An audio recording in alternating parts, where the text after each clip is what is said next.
Good afternoon and welcome. The white coat ceremony for the class of 2022 will begin shortly. Out of respect for our students and speakers, please silence your phones and electronic devices. University of Arizona photographers will capture all ceremonial moments. Photos will be available free of charge on the College of Medicine Phoenix website. Thank you.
Good afternoon. Please be seated. It is my privilege to welcome you to the class of 2022 White Coat Ceremony. My name is Guy Reed, and I am Dean of the College of Medicine in Phoenix. I'd like to welcome our new students, outstanding young professionals whose personal qualities and attributes make us all proud. I'd also like to welcome the parents, loved ones, and friends who have joined us today. Students, family, and guests, as you look around the audience today, you will see many leaders and champions for our school. From faculty and staff to key leaders from our affiliate hospitals, it truly takes a village to raise up the next generation of physicians. In particular, I'd like to acknowledge the members of the admissions committee who had the immense task of selecting these outstanding students from thousands of applicants, even a record number of applicants. I think the admissions committee deserves a round of applause.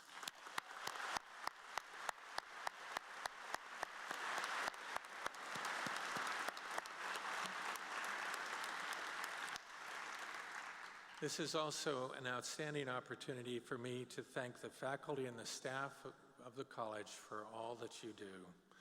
I am extremely impressed and inspired to be able to work with each one of you.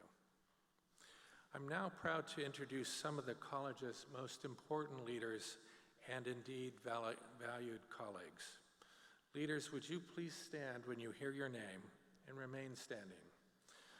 I'd first like to introduce Dr. Michael Dake, Senior Vice President for UA Health Sciences, our keynote speaker and newcomer to the university.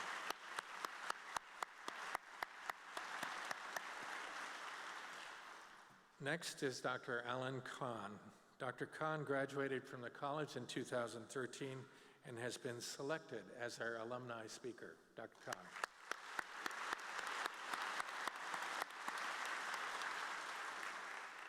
Next is Dr. Cheryl O'Malley, our Interim Vice Dean of Academic Affairs.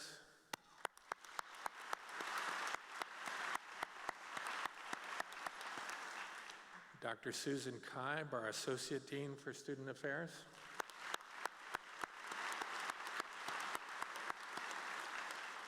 Dr. Maria Manriquez, Interim Associate Dean of Clinical Curricular Affairs and Director of the Pathways Program. Dr. Paul Stanley, Associate Dean of Curricular Affairs and Program Evaluation.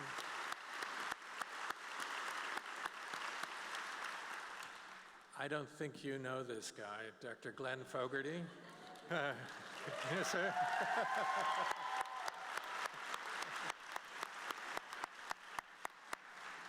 And Francisco Lucio, Associate Dean of Diversity and Inclusion. Francisco.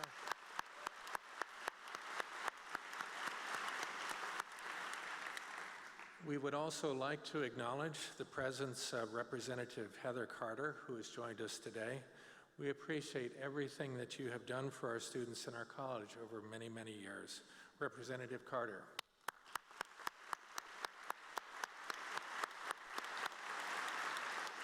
Thank you to the deans and to our special guests. You may all sit down. So, class of 2022, this is a joyous and momentous day.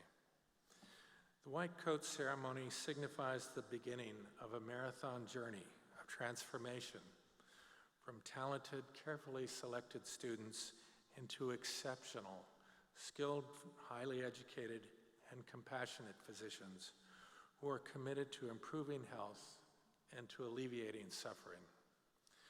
Donning this white coat denotes your commitment to the aspirations of serving others through your knowledge, your skill, and kindness through thick and thin, good times and bad times.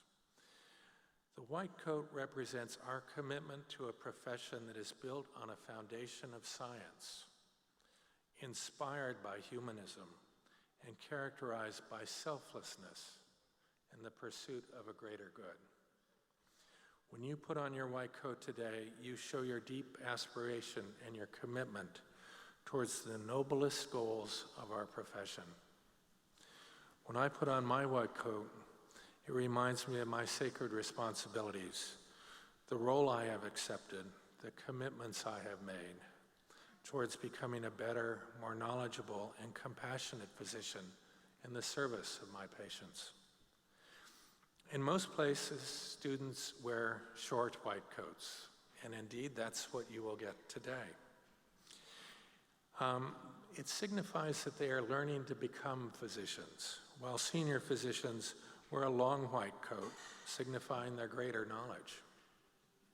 Today, in solidarity with you, I wear a short white coat, because we at the College of Medicine will be supporting you step by step in your journey to become a physician. When I was at Massachusetts General Hospital, everyone, even senior physicians, wore short white coats to show that they consider themselves lifelong students who are always serving and striving to be even better, more exceptional, and more compassionate physicians. Each medical student and physician in this audience is indebted to the emotional, intellectual, psychological, financial, and other support from loved ones, family, teachers, and mentors. Would all of the family members, spouses, significant others, and friends of our medical students in this auditorium please stand?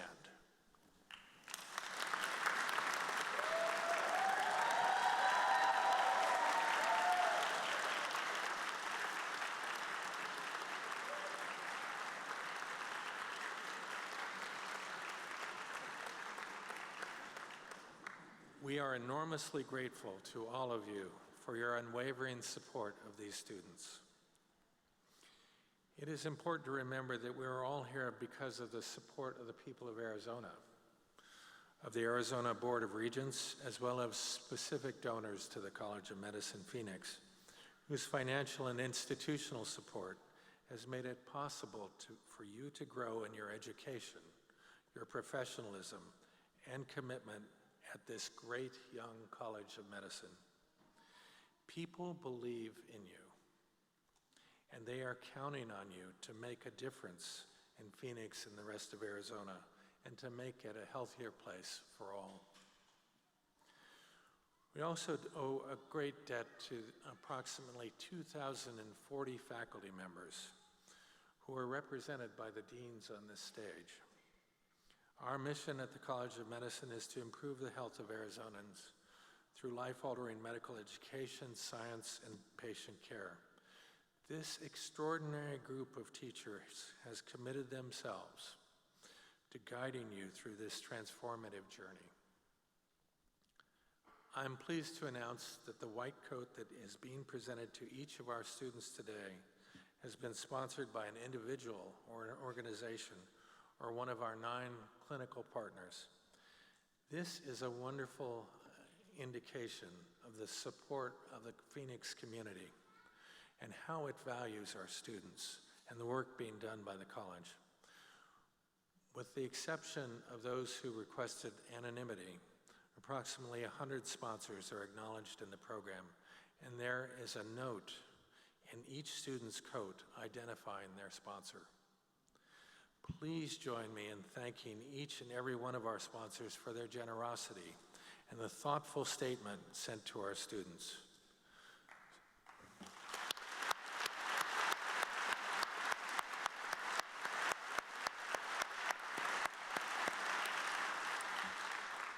And students, may I ask you to send a thank you note, which is handwritten, not off of a computer or something else, handwritten, as recognition of the generosity, the gift from each of these generous sponsors. The white coat ceremony represents a rite of passage for beginning medical students and is meant to establish a contract for professionalism and humanism in the practice of medicine. In a few minutes, our students will recite their class oath that they have written together this week. Their oath articulates the sum of the thoughts and beliefs that will forever guide your path forward. Just 4 short years from now, and it really is 4 short years, you will be on this stage receiving your degree and repeating this oath. Now, it's my great pleasure to welcome to the podium our alumni speaker, Dr. Alan Kahn. Dr. Kahn is a senior fellow in gastroenterology and hepatology at the Mayo Clinic in Arizona. He graduated from the University of Arizona College of Medicine in Phoenix in 2013, and he was an active member of the class, serving as a chairman of the student government and a member of the admissions committee. As a medical student, he was awarded the Pillar of Leadership and Outstanding Student Award from the Department of Medicine. Dr. Kahn completed his residency in internal medicine at Mayo Clinic. Please join me in giving Dr. Kahn a warm welcome. Dr. Kahn.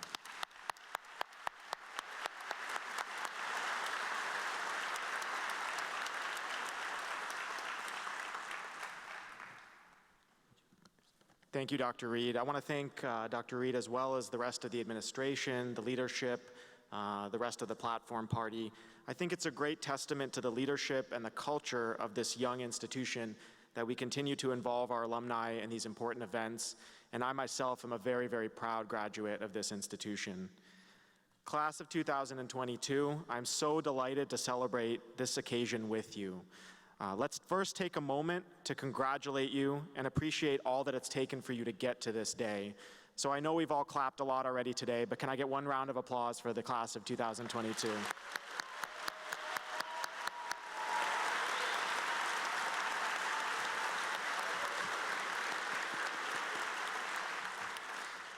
As a former member of the admissions committee here, I can attest to the tremendous aptitude, the sacrifice, and determination that all of you must possess to have gotten to this point.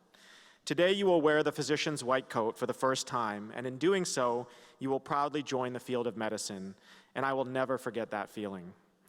I have never been an alumni speaker before, and in fact, although I sat in your position 9 years ago, I have not even yet completed my training. If that's a sobering dose of reality for you, let me assure you that I am not a burned out, exhausted shell of a person. My wife and kids seem to know who I am, and I really wouldn't trade jobs with anyone. I really wouldn't. As I contemplated my words today, I saw the role of the alumnus as a peer advisor, as someone who has recently walked the walk. No offense to our distinguished faculty, but if they're like your parents, I'm like your cool older cousin.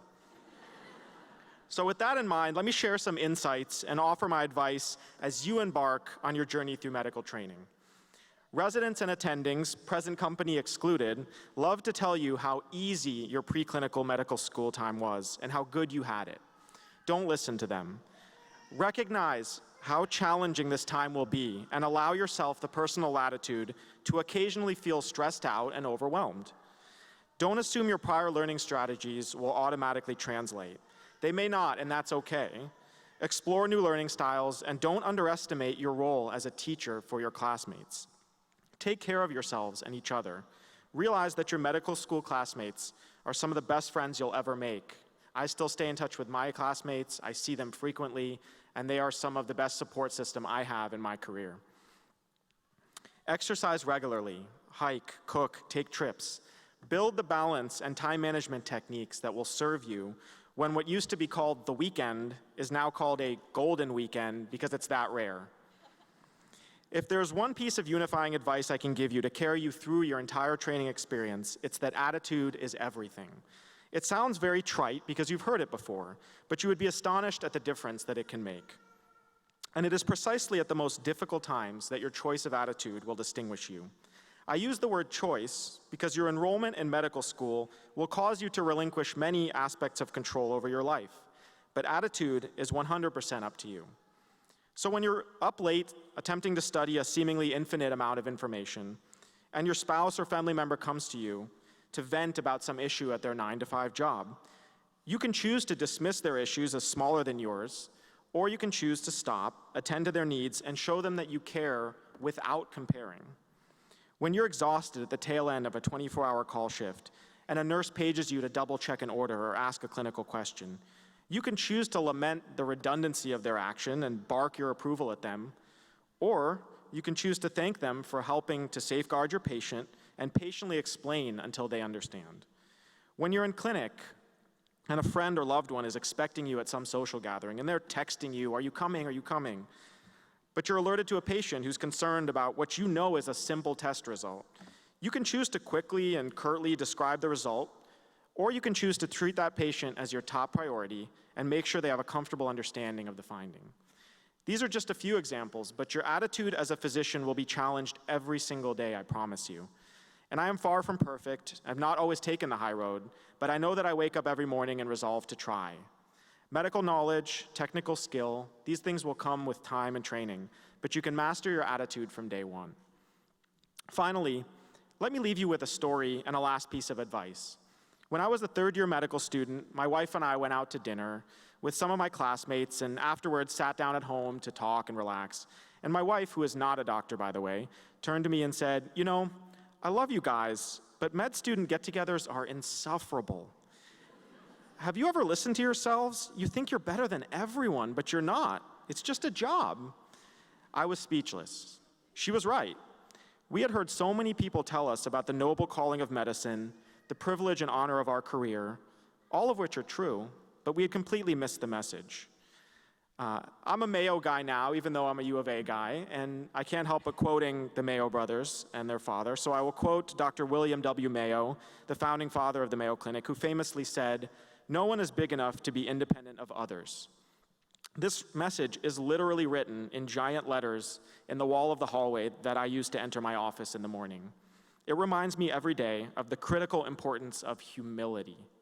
You cannot effectively treat patients without it. Although we are skilled, highly educated, and do amazing things, we are no better than anyone. Our job is, in my opinion, the best in the world, but ultimately it's a job, it's a vocation. Knowing this will guard you against self-aggrandizement. It will bond you to your patients and your colleagues, and prevent disappointment on the rare day that you're not living the life of a character on House or ER. I am excited to watch you succeed, class of 2022, and myself and my fellow alumni are always here to help in whatever way we can. Please reach out to us if you need us. Congratulations and good luck.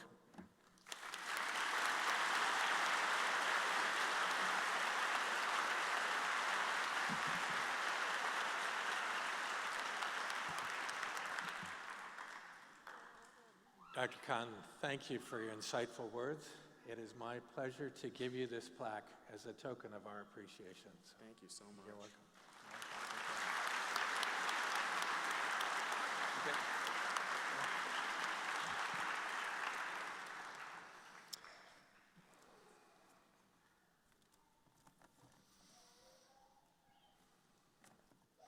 It is now my privilege to introduce you to the 2018 White Coat Ceremony keynote speaker.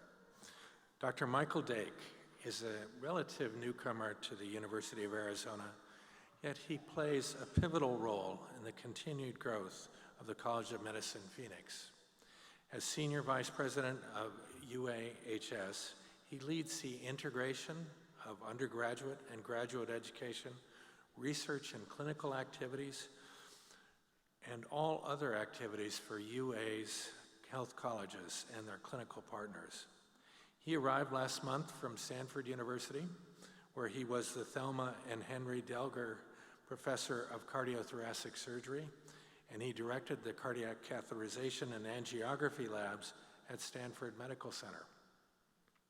Dr. Dake made medical history in 1992 when he implanted the world's first thoracic stent graft at Stanford, the first aortic stent graft performed in the US.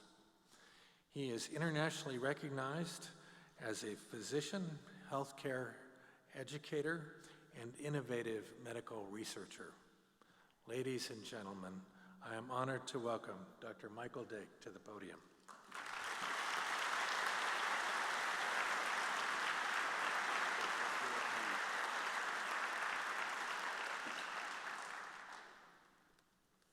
Thank you very much, Guy, and I also want to thank Dr. Khan for those very inspiring and wise words. I hope all of you can appreciate that wisdom. Greetings, good afternoon, parents, family members, friends, and congratulations and welcome to the class of 2022. I'm thrilled to be able to be with you on this special day. Students, in preparation for your arrival here, I have read all 80 pages plus of your class lookbook. In terms of background, many of you share more than you might think. Although 32 of you graduated from ASU,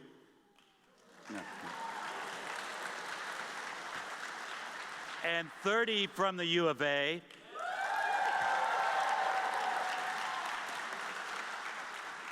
surprisingly, the city where most of you have spent time is San Diego. Maybe it's not surprising, actually. Followed by, of all places, Champaign, Illinois. Go figure. I know something about each of you. In some cases, too much info. So let me ask a question.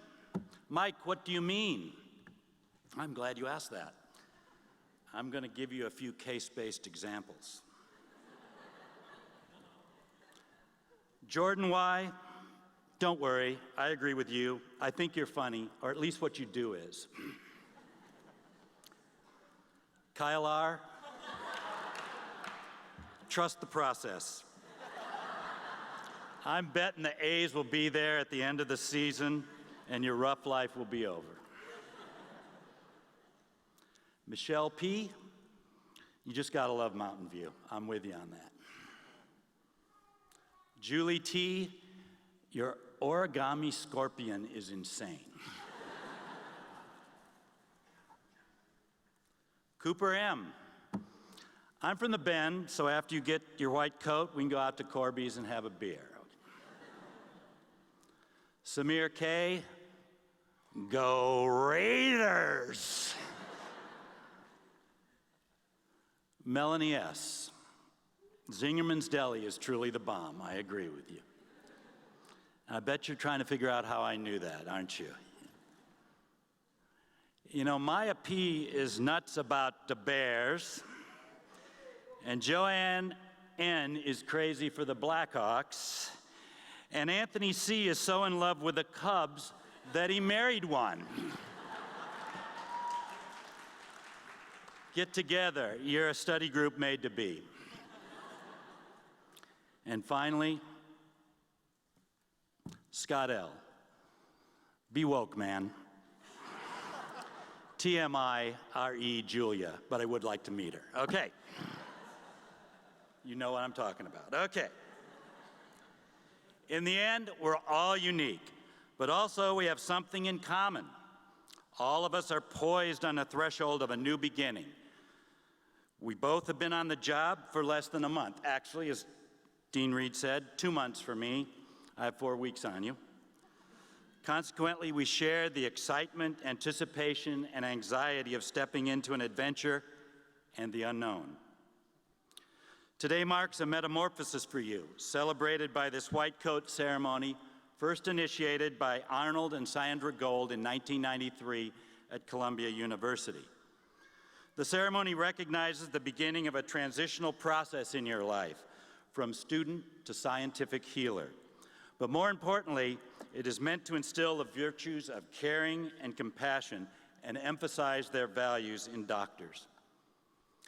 Well, I've always found speeches for occasions like this difficult to craft, even in a year when the country doesn't seem to be, or does seem to be going through a nervous breakdown.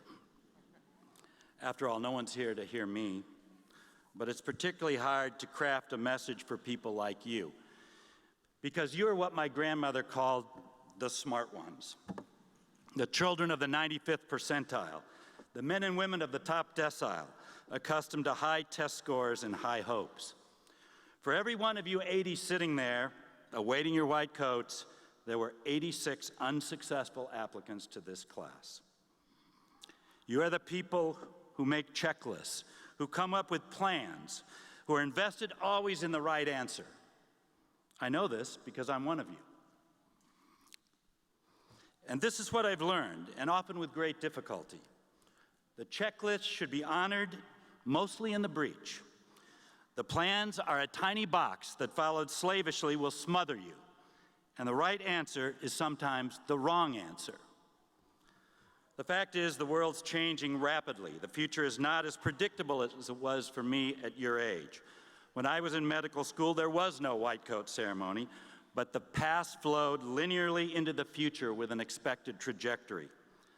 Now the reality is disruption, uncertainty, and the inability to anticipate what you will awake to tomorrow. Wayne Gretzky, how many of you know him? Hands, class, well, quite a few. Generally thought to be the greatest ice hockey player ever. He used to coach, or tried to coach, the Phoenix Coyotes. Enough said. He was once asked to describe his formula for his phenomenal goal-soaring success on the ice. He summed up his strategy as not skating to where the puck is, but skating to the spot where the puck is going to be. Well, Wayne Gretzky's retired, long retired, and that doesn't work anymore. When strategies are discarded and plans are changed as often and as capriciously as presidential tweets. This is not meant to intimidate or frighten you. Indeed, a new world is taking shape around all of us. And it is exciting to know that you have a chance to mold it, help create it. But first, you must experience it. Be open to experience. Embrace it. Experience is never limited and it's never complete. It's an immense sensibility, a kind of huge spider web of the finest silken threads suspended in the chamber of consciousness and catching every airborne particle in its tissue. As Mark Twain reminds, 20 years from now, you will be more disappointed by the things you didn't do than by the things or the ones you did do. So if there's a word of advice I would offer to make your life here exciting, meaningful, and ultimately satisfying, it's courage. Be brave. Engage when you are not comfortable. Speak out boldly. Avoid the safe answer. Ask the audacious questions, because today the winners are those who ask the deeply probing, relevant, and future-focused questions. Questions like, should the game we're playing even be hockey?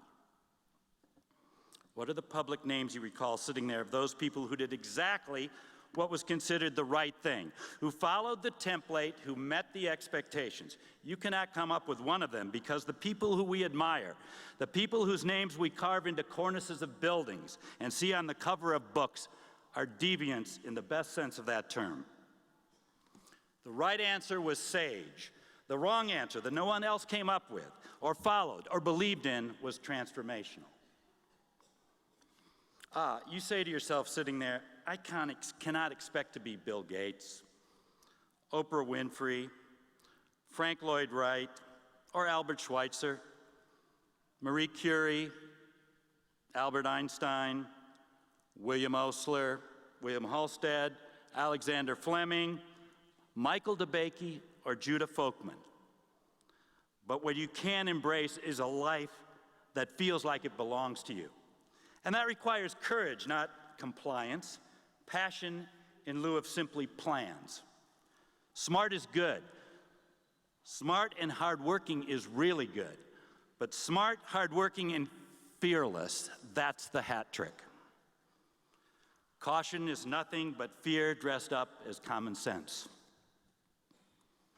Life is either a daring adventure or nothing. A famous quote by the first blind and deaf individual to earn a BA degree, Helen Keller, who graduated from Radcliffe and whose very room in Briggs Hall of South House I lived in during my senior year in college. The road not taken, popular poem. The road less traveled, unpopular life choice. The well-trod road is much safer.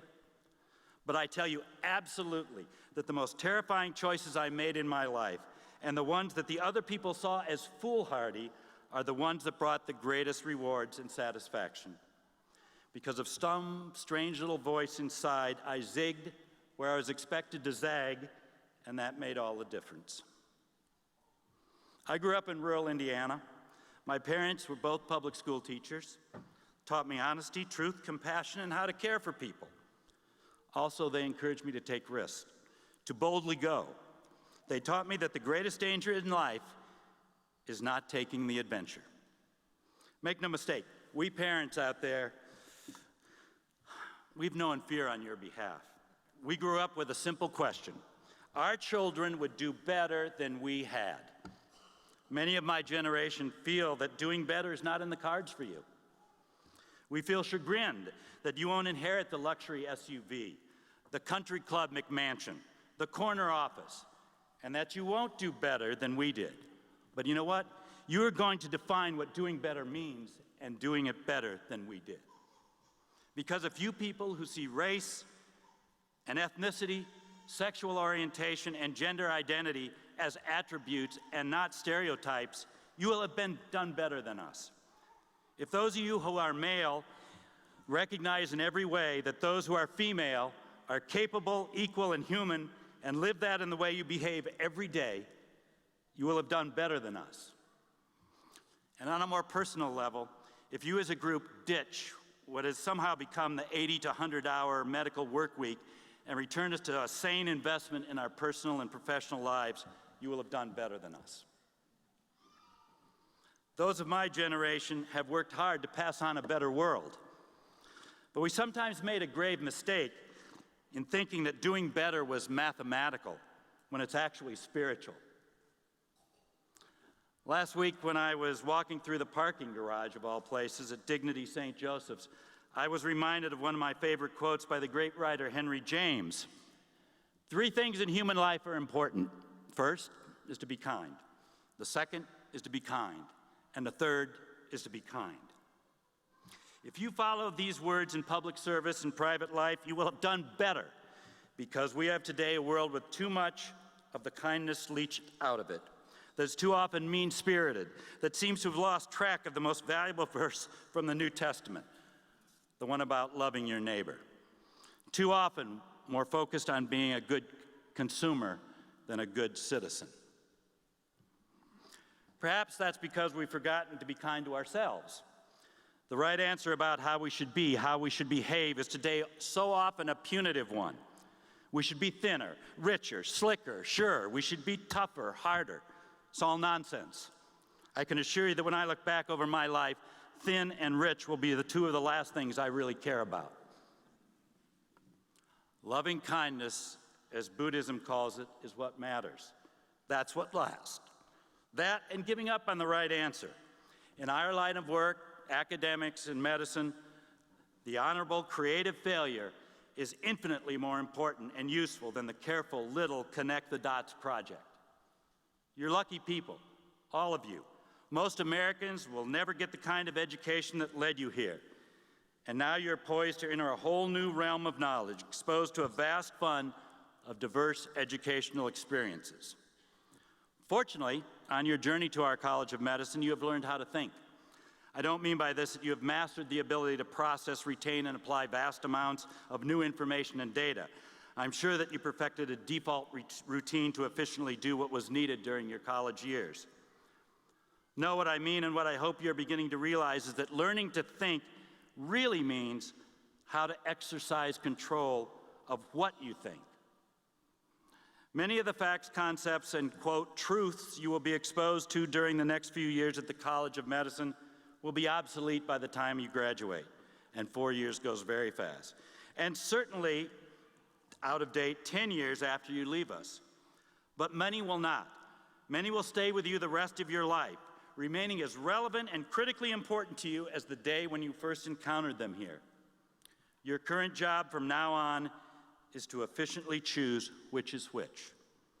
As an adult with a first-class education, to select from a mind-numbing infinity of possibilities what has merit in your life.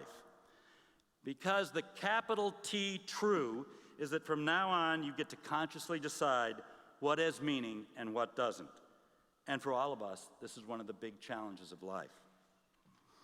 Now, one cautionary word of advice. There will be times during your journey here when you feel confused and maybe uncertain. My advice, when in doubt, be quiet, observe, and act as if you know what you are doing. Heed the advice of Aaron Burr to Alexander Hamilton. Smile more, talk less. I'll let you in on a little secret. It worked for me. And remind yourself, if not you, who? If not now, when? In a culture in which knowledge seems to be moving at the speed of sound, where the spoken word now has the reach of the written word, the one thing that is never obsolete is the sharing of ideas.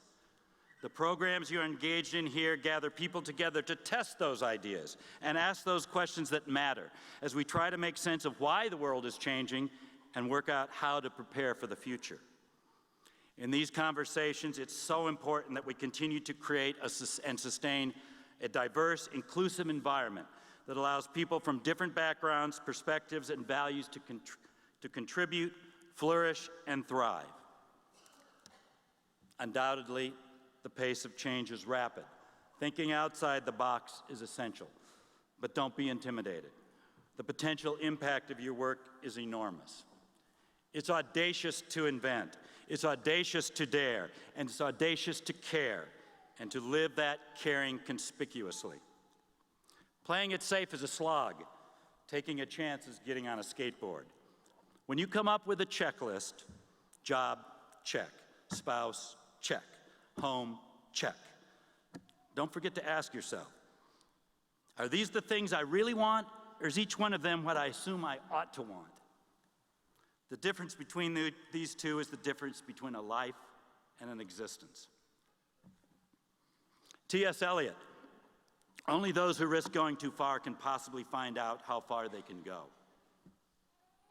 The status quo, business as usual, the way things have always been, even if you will, the right answer, has failed us in nearly every area of life. Fear of setting the wrong foot, of criticism and judgment and even failure is unworthy of you. The voice you should sometimes heed is the one that tells you you can't, you shouldn't, it's too much, it's too chancy. Don't heed the fear while you're here with us. As Eric Roth wrote in The Curious Case of Benjamin Button, I hope you see things that startle you. I hope you feel things you never felt before. I hope you meet people with a different point of view. I hope you live a life you're proud of. If you find that you're not, I hope you have the strength to start over again. George Eliot, or is now, I guess, safe to call her, Marianne Evans, it's never too late to be what you might have been. And I would add to that, it's never too early either. When I send a gift to a newborn, I always include the message, welcome to my world, or welcome to the world. Today I offer you a variation, which is welcome to my world. It's a world of achievers, planners, list makers, but it's greatest when it's a world that says, be brave, take the leap, do it, dare it, courage. Congratulations and welcome to your UA Phoenix adventure. This is your time. Your experience here will forever change your future. Explore, challenge, have fun with your colleagues, and don't forget to bear down. Thank you very much.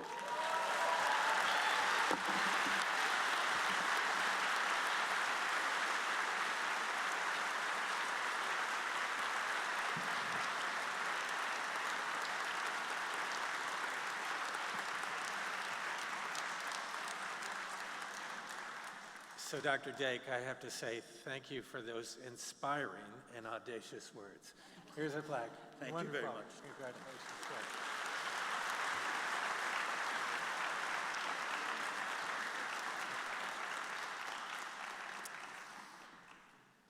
We will now proceed with the presentation of White Coats. I do want to mention that in addition to our White Coat sponsors, two of our very valued partners have also made generous and symbolic gifts for each student. I'd like to personally thank our primary clinical academic partner, Banner Health, and its CEO, Mr. Peter Fine, along with Banner University Medicine President Larry Goldberg, for their sponsorship of our students' first stethoscope, which is going to be a memorable instrument in your life. This is a wonderful gift, and we salute them on behalf of their students for our generosity. Equally important is the gift given by District Medical Group, led by President and CEO Cody Shundu. Maricopa Integrated Health Systems and District Medical Group have given each of our students a wonderful primer, the book, The Patient History, an Evidence-Based Approach. The book is integral to our curriculum and represents the foundation on which each student's career builds.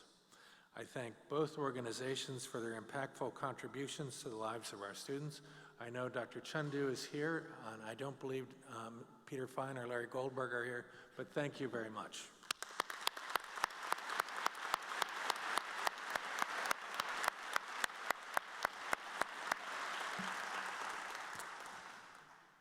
I do want to let you know that professional photographers will be taking photographs of each of our students, and we will make them available to you free of charge on the website. I would respectfully ask that family and friends stay seated during the coding.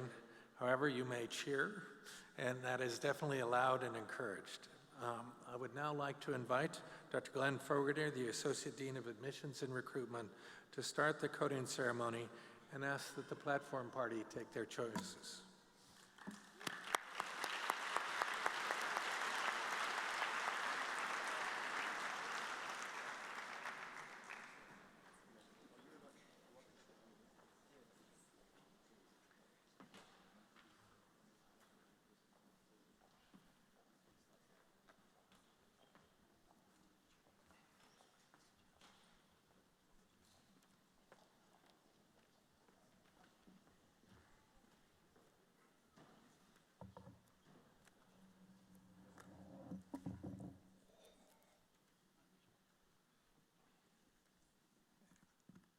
Excellent. Today is an exciting day for our students and for us, as this entering class just completed their first course, Introduction to Medicine. I have the pleasure of co-directing this block along with Dr. Elaine Nigelman, and I could tell you, in these last few weeks, we have met a tremendous group of students. I am honored to be here this afternoon to participate in presenting these students with their very first white coat. And for those in the audience, like Dean Reed just said, this day is as much for us as it is for you. So please, don't be bashful. Let us hear you loud and proud as these students start their very important journey to becoming a medical doctor.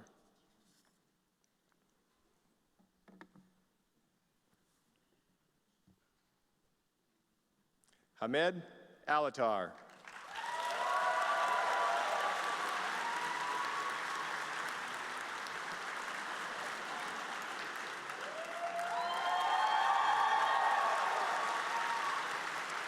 Charlotte Ann Elizabeth Archuleta.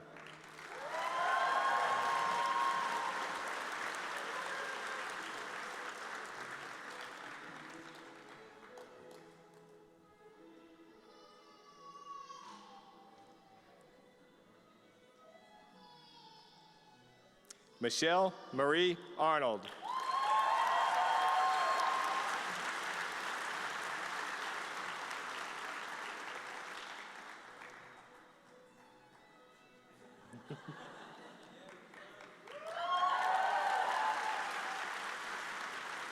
Vedantji Bhargav.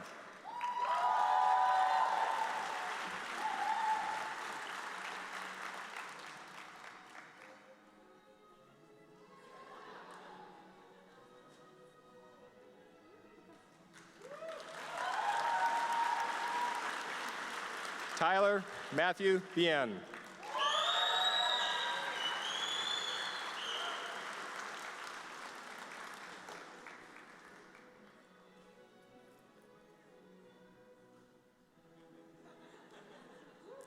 Elizabeth Borden.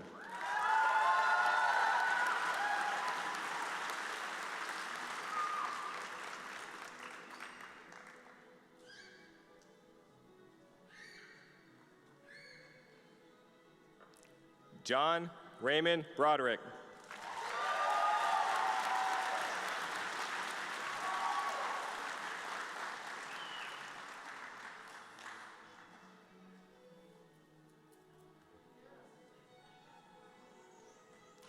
Noor Bandaji.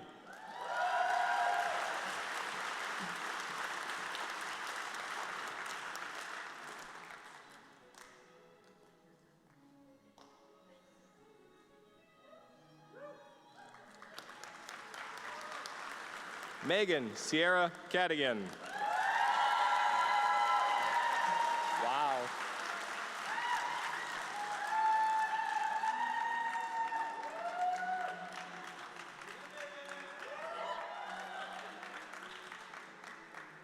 Jessica Perkle Callan.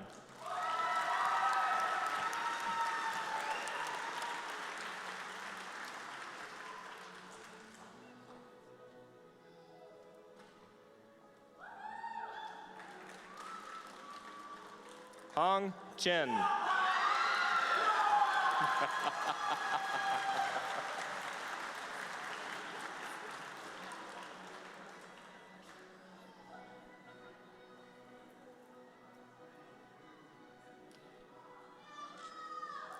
Stephanie Denise Christensen.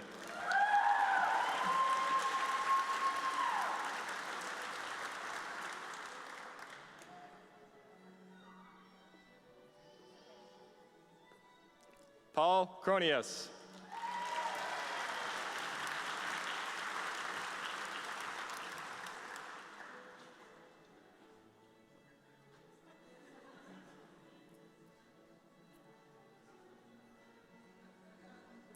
Rebecca Hart Chung.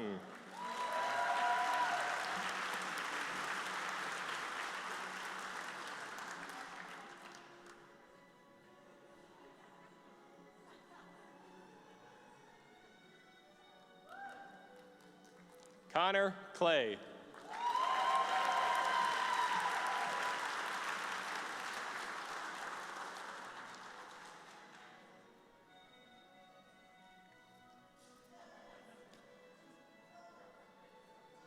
Anthony Michael Conforti.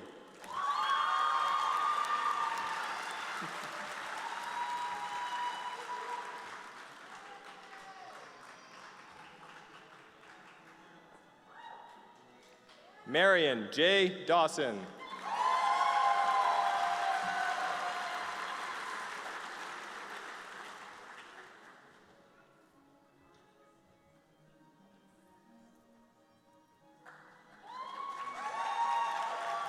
Sorka Dior.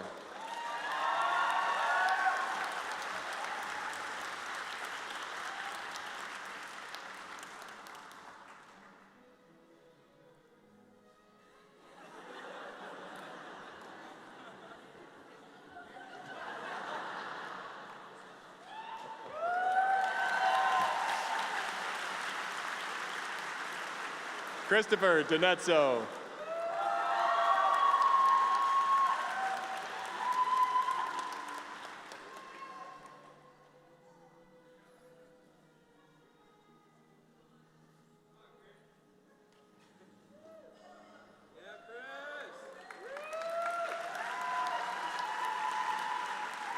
Alan Hui Duan.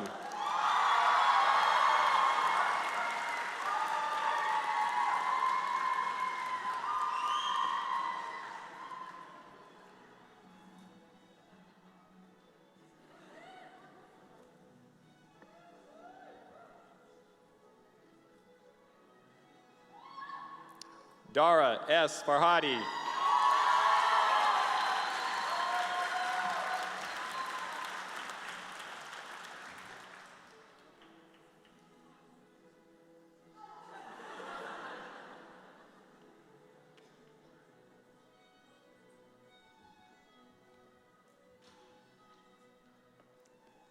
Brittany Madison Gerald.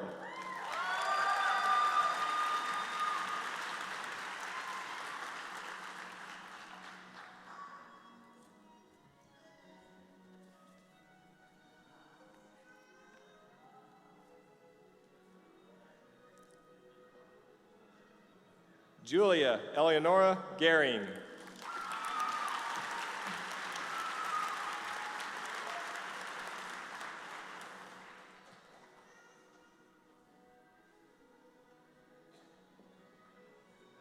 Jasmine Carr Gill.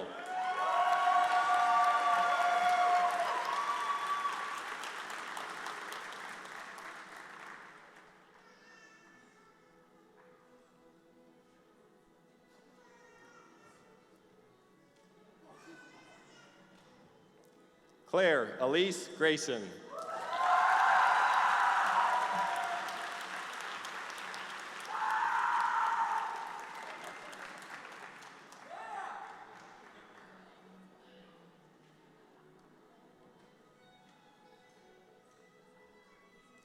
Kelly Ellen Habib.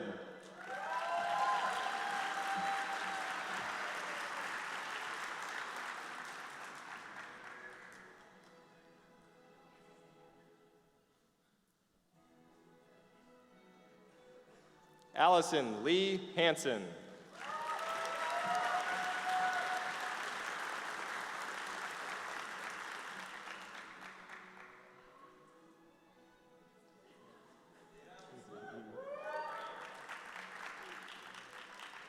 Danielle Marissa Hutchins.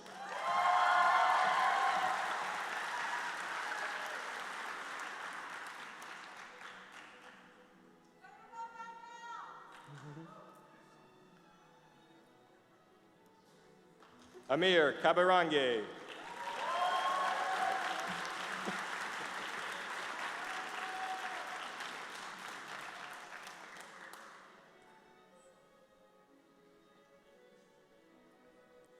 Sam Kandula.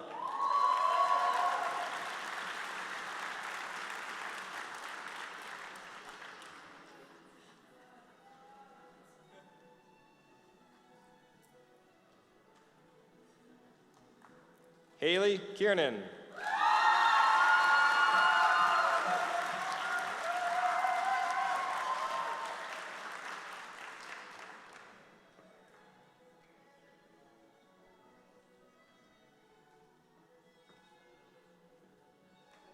Luke Lammers.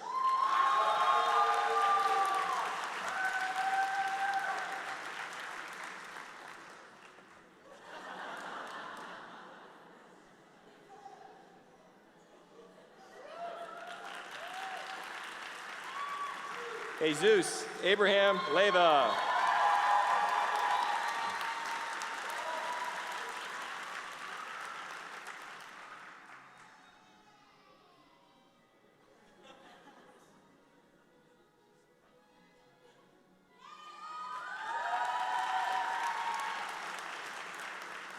Belle Kearney Lynn.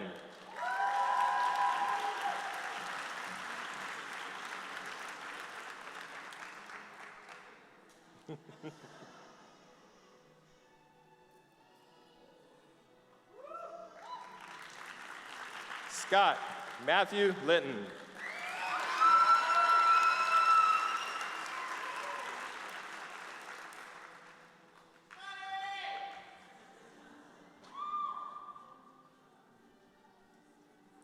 Eloise Lords.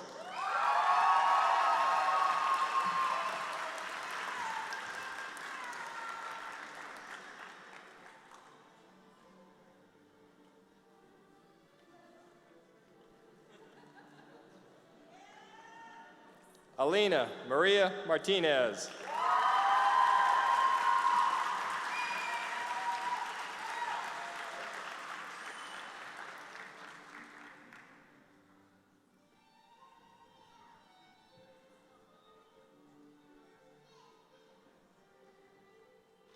Andrew Thomas Medberg.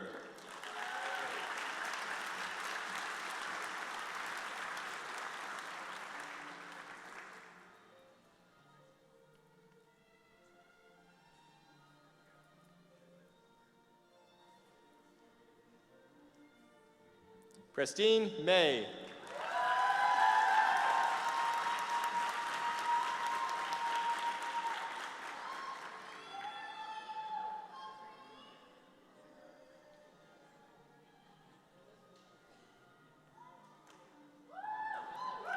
Alex Milik.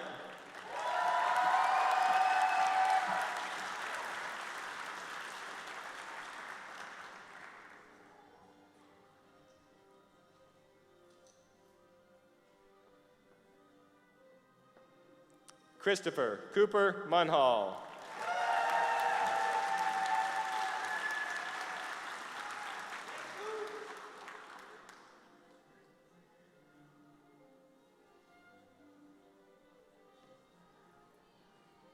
Joanne Jihung Nam.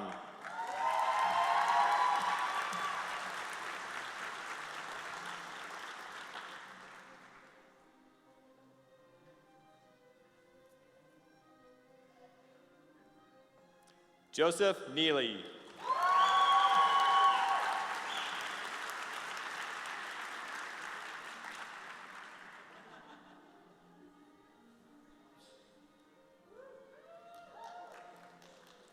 Brandon No.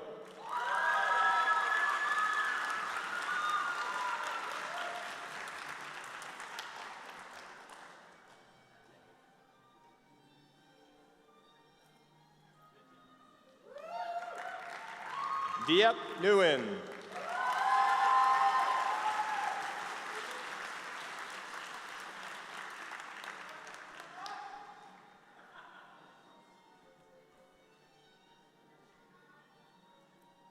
Maya Patel.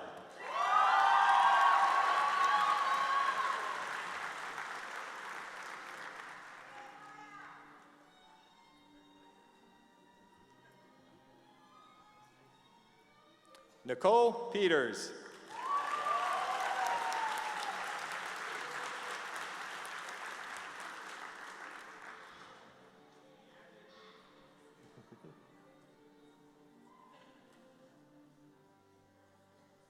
Michelle Marguerite Peterson.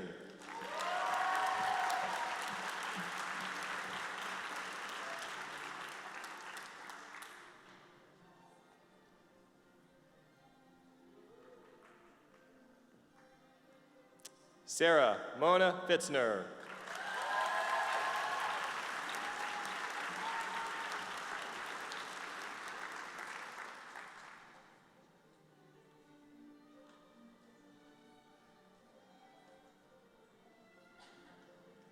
Jordan Alexander Powell.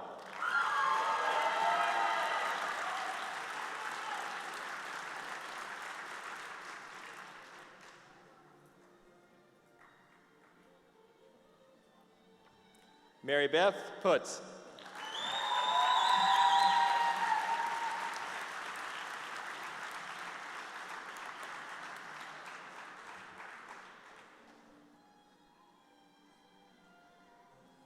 Harold Austin Ricks.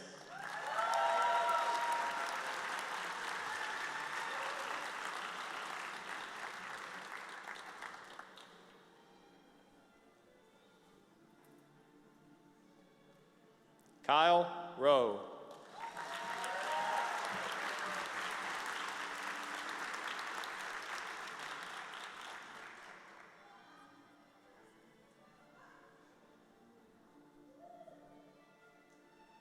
Emily Ronan.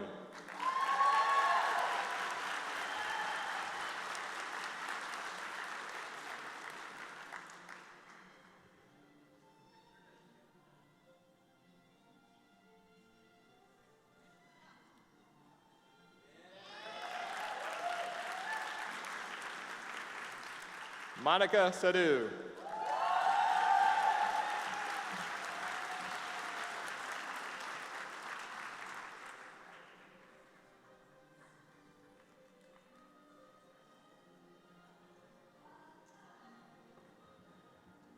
Tina Samsam Shariat.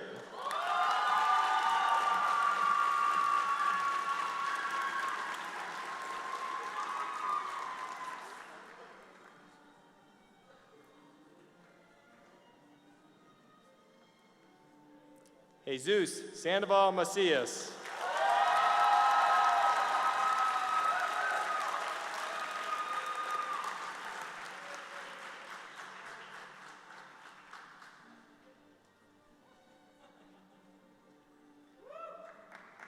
Patrick William Surratt.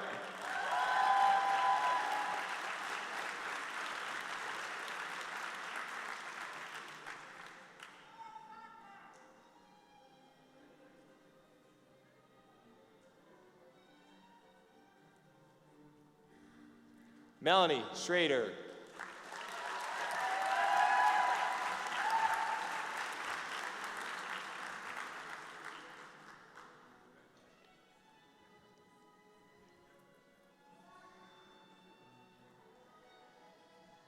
Casey Cedillo.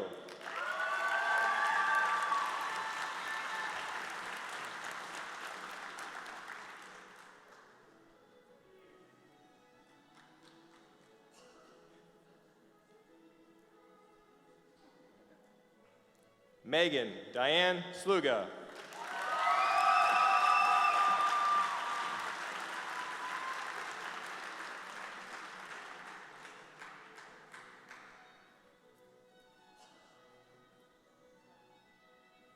Alec Ryan Smith.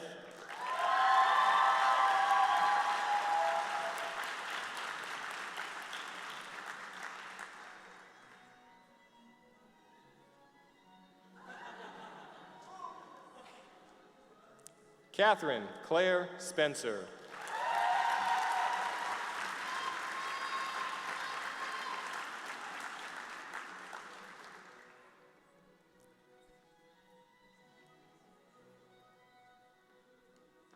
Corinne Marcia Spires.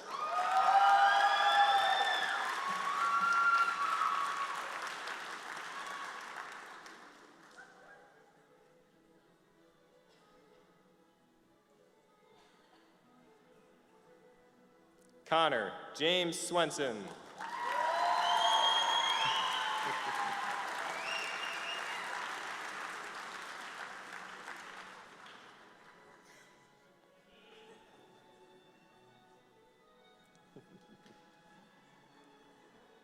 Amanda Marie Chitro.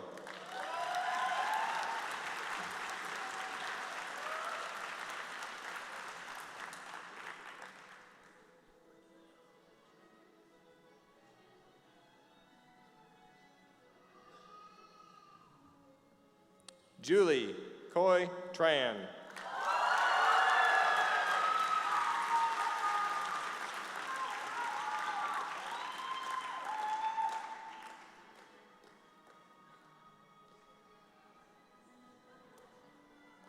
Blake William Traube.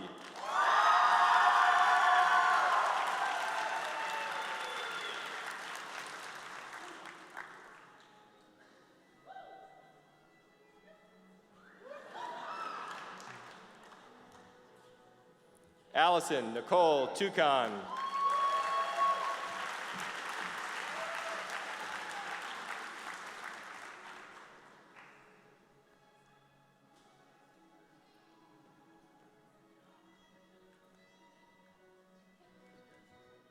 Janelle Tully.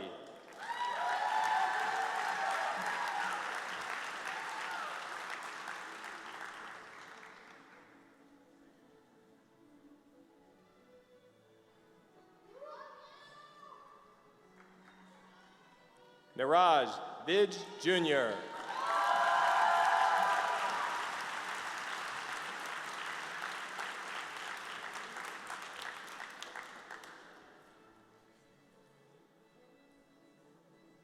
Selena Beathen.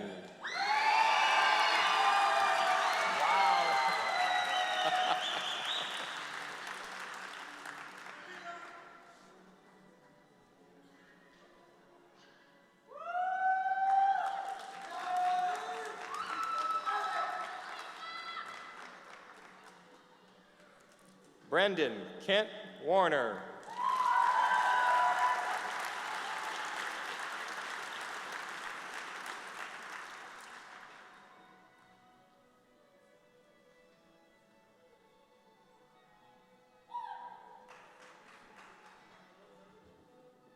Christopher David Wedwick.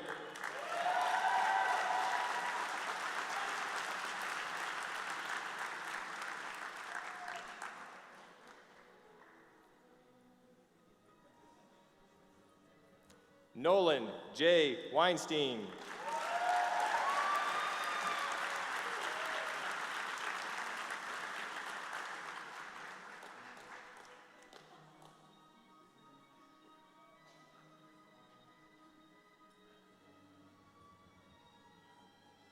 Luke Wolford.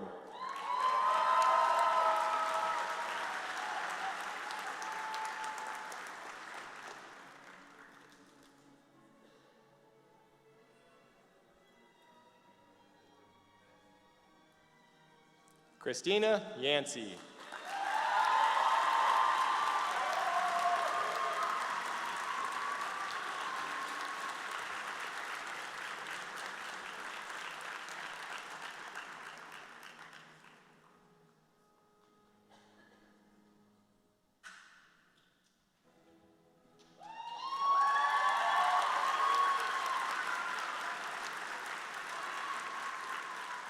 Robert Yang.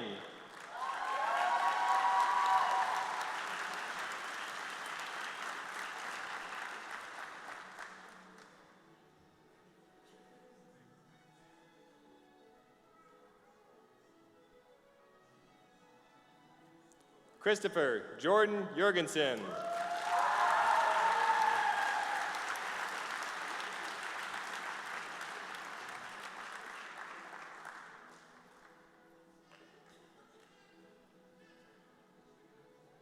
Richard Young.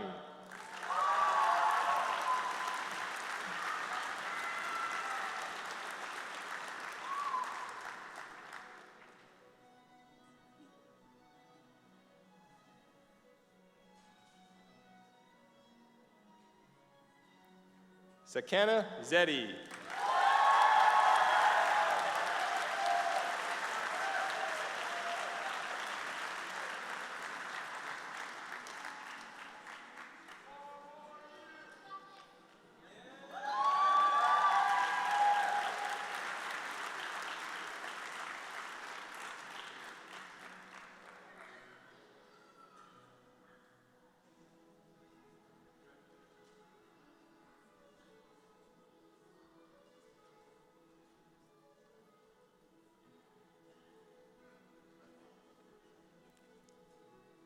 Let's give these beautiful white coats one more round of applause.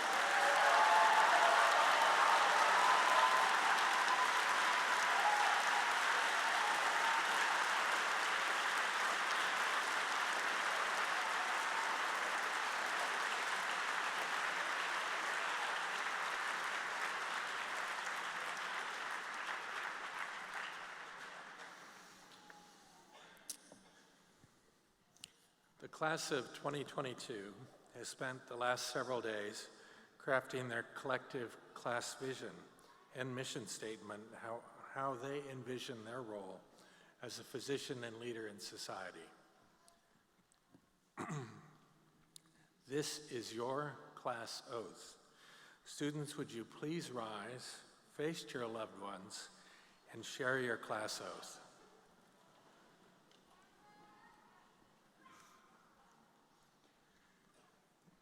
We, the University of Arizona,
thank you.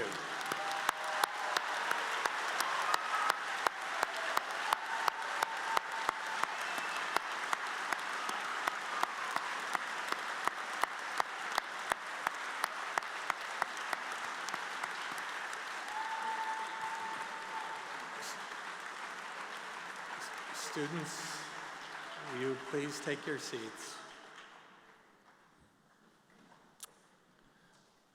I want to thank you for sharing the personal and cherished thoughts in your oath. To reflect on your wonderful words, please remember that you are coming from a place of love and acceptance, and that you promise to cure sometimes, to relieve often, and to comfort always.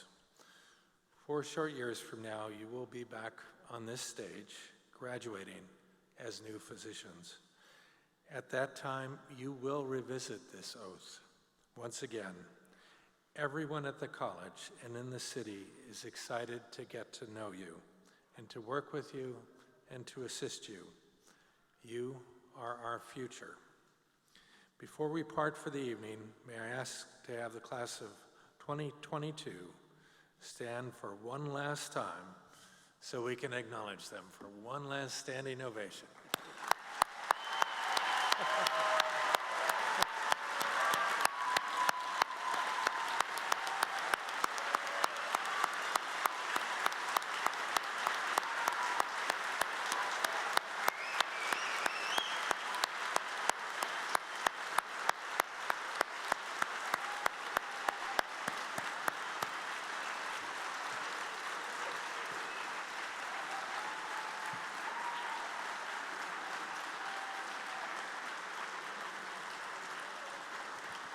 Thank you all.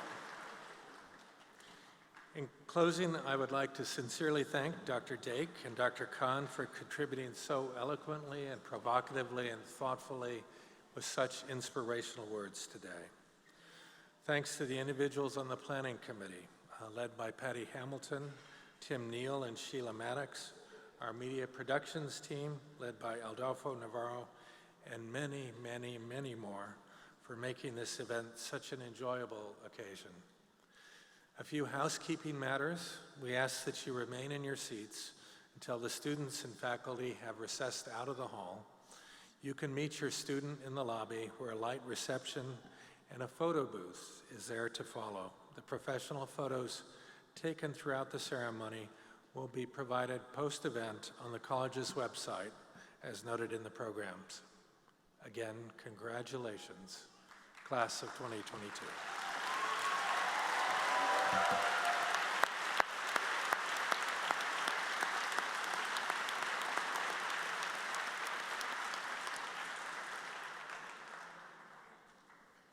It's time for us to recess. Yes.